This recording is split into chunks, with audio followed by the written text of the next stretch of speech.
Hey everyone, welcome back to the channel. Let's be honest here. Look at that number, 13.9. That's how much I've been averaging the last 5 days of the work week driving this Jeep SRT. So I want to make this video and I want to make it slightly short, but this is the best I've seen for gas mileage with the Jeep SRT ever. And again, you could see I haven't put a ton of miles on this vehicle since I bought it, like 2,500 somewhere in there. So it hasn't been a ton, but the last week of driving this truck, I should say the last work week, I'm not going to drive it now for a little while. I've been averaging 13.9, almost 14 miles per gallon, which is awesome. It's really amazing.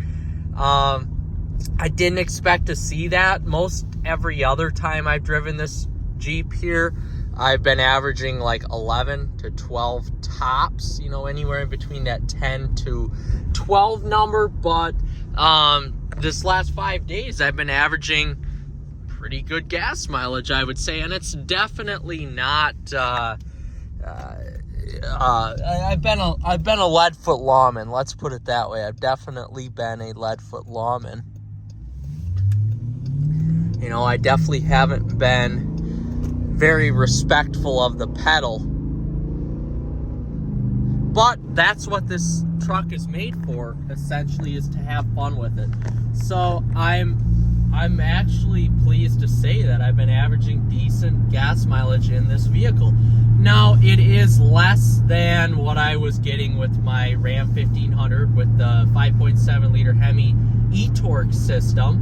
But nonetheless, this is a bigger displacement engine, a lot more horsepower, a lot more torque, and it is, of course, a little bit better to drive in terms of, well, a little bit. It's way more better to drive in terms of driving dynamics and manual shifters and whatnot. So I've really been enjoying my time driving the Jeep, and I'm really glad that I made this purchase still. Now, yes, the gas mileage isn't the greatest, of course, but when you have a 6.4 Hemi, you know, a 392 engine, and you have paddle shifters and sport and track mode, and something that's as fun to drive as this truck is, you have no choice but to drive it slightly hard. So my driving of the week consisted of a lot of, I would say, county road driving, so speed limits of 55 to 60, maybe 65, somewhere around there. No interstate driving, but a lot of that. So in I guess the peak gas mileage form,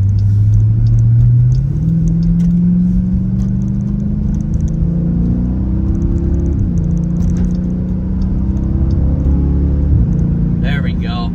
We'll get up to speed. Oh, this is just too much fun to drive. But yeah, a lot of that type of driving. So, and honestly, I've been driving this in manual mode most of the week, leaving it out of that 4-cylinder shutoff mode. I don't like, at some point I want the MDS to be tuned off of this truck, because I don't, just like my Ram truck, I don't really like the fact that this has cylinder deactivation. You know, with all of the lifter and roller failures here with the 6.4 Hemi, I know this has super low miles, it's not even broken in yet. I just don't like the fact that it's got these issues with it later down the road, because at the end of the day, I want to keep this vehicle and keep it in my collection of cars, because it's truly an iconic muscle SUV, super SUV, really. So essentially, I want to keep it nice. I don't care about the cylinder deactivation. I don't even think it really helps with gas mileage, to tell you the truth. I'm going to let it go into cylinder deactivation now. I'm getting about 15 mpgs, going 63. Now I'm up to 16. I just want it to hit cylinder deactivation mode here. I'm up to 17, running on 8 cylinders. Now we're slowing down a little bit. Getting 18. So that's really that's good MPG in 8-cylinder mode right now. Now we're going to be slowing down a little bit.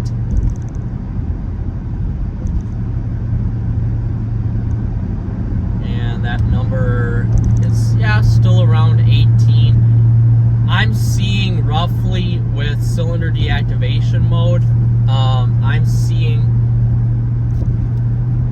about a gallon, about a mile per gallon difference. Here we go, we're in 4-cylinder mode, going 63, yeah, about 19. Went up from 17 to 18 up to 19 in cylinder deactivation mode. So I don't think that that's something that really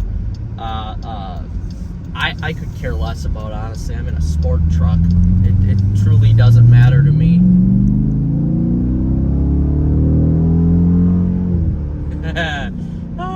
It's just so much fun to drive.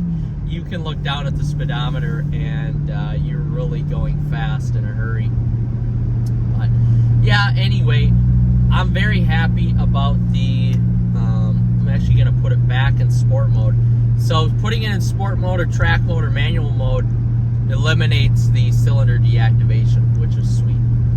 But anyway, I love driving the truck. It's been a bunch of fun. I pretty much driven it like I've driven it here in the first 5 minutes or so of this video. Not conservatively by any means, because it's such a fun vehicle to drive. And I've really enjoyed it. So if you guys are kind of wondering here, you know, how this does on a weekly commute, it's not terrible, but just realize this engine, being a performance engine, does take premium gasoline. The tank is huge. I filled up from not even a quarter. I think I was 3/8 of a tank, and it was $60. So it costs about $100 to fill up. I won't be driving this too much because I've got my Chevy Volt, and I want to get back into driving that a little bit more because this is an expensive vehicle to drive. I would say for me it costs about $100 every week just with my daily driving to drive this vehicle. So you've got $400 a month into gasoline, and that doesn't include if you take any extra road trips or if you have to tow equipment around like I do for my work. Then yeah, you're looking at maybe $500 a month for your gasoline purchases. It definitely gets expensive very, very, very fast because this is a performance vehicle. Any performance vehicle you buy is going to be very, very costly.